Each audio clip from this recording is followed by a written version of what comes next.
നമ്മൾ ദിവസം എന്തായാലും ഒരു 2-2.5 ലിറ്റർ വെള്ളം കുടിക്കണം. അപ്പോൾ ആ കുടിക്കുന്ന വെള്ളം കുറച്ച് ഗുണമുള്ളതാണെങ്കിൽ ഒന്നുകൂടെ നല്ലത്. അതിനുള്ള ഒരു നല്ല ടിപ്പാണ് ചെറുനാരങ്ങ.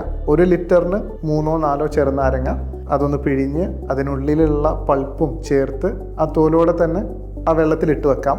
കുറച്ച് ഉപ്പും, മധുരം വേണ്ട, കുറച്ച് ഉപ്പും ചേർത്ത് ഈ വെള്ളത്തിന് പകരമായിട്ട് നിങ്ങൾ കുടിക്കുകയാണെങ്കിൽ പലതരത്തിലുള്ള ബുദ്ധിമുട്ടുകൾ മാറ്റിയെടുക്കാം. പ്രത്യേകിച്ച് നിങ്ങൾക്ക് മോണയിൽ ഇൻഫെക്ഷൻസ് വരുന്നുണ്ട്, അല്ലെങ്കിൽ ബ്ലീഡിങ് വരുന്നുണ്ട്, ഡൈജഷന് കുഴപ്പമുണ്ട് നിങ്ങൾക്ക് ഇപ്പോൾ, അല്ലെങ്കിൽ HB കുറവാണെങ്കിൽ, നിങ്ങളുടെ അയൺ ലെവൽസ് കുറവാണെങ്കിൽ, രക്തക്കുറവുണ്ട് എന്ന് പറയാറുണ്ട്, അപ്പോൾ അങ്ങനെ കുറവാണെങ്കിൽ, അതല്ലെങ്കിൽ ശോധനക്കുറവുണ്ടെങ്കിൽ, അതല്ലെങ്കിൽ വിശപ്പില്ലായ്മ ഉണ്ടെങ്കിൽ, പ്രോട്ടീൻസ് കഴിക്കുന്ന സമയത്ത് വയറ് വീർക്കുന്നുണ്ടെങ്കിൽ, അങ്ങനെയുള്ള അവസ്ഥയുണ്ടെങ്കിൽ, അലർജികൾ കൂടുതലാണെങ്കിൽ, അല്ലെങ്കിൽ ഇമ്മ്യൂണിറ്റി കുറവാണ്, പെട്ടെന്ന് പനി വരും, അങ്ങനെയുള്ള ഇഷ്യൂസ് ഉണ്ടെങ്കിൽ, ഡ്രൈ സ്കിൻ ആണെങ്കിൽ, അല്ലെങ്കിൽ പിഗ്മെന്റേഷൻസ് ഉണ്ടെങ്കിൽ, അങ്ങനെ തൊട്ട് ഒട്ടേറെ കാര്യങ്ങൾക്ക് ബെനിഫിഷ്യൽ ആയിട്ടുള്ള ഒരു വിഷയമാണ്. അതല്ലെങ്കിൽ പെട്ടെന്ന് ദാഹം, എത്ര വെള്ളം കുടിച്ചിട്ടും ദാഹം എടുത്തുകൊണ്ടിരിക്കുന്നുണ്ടെങ്കിലും ഇതൊരു നല്ല പ്രതിവിധിയാണ്.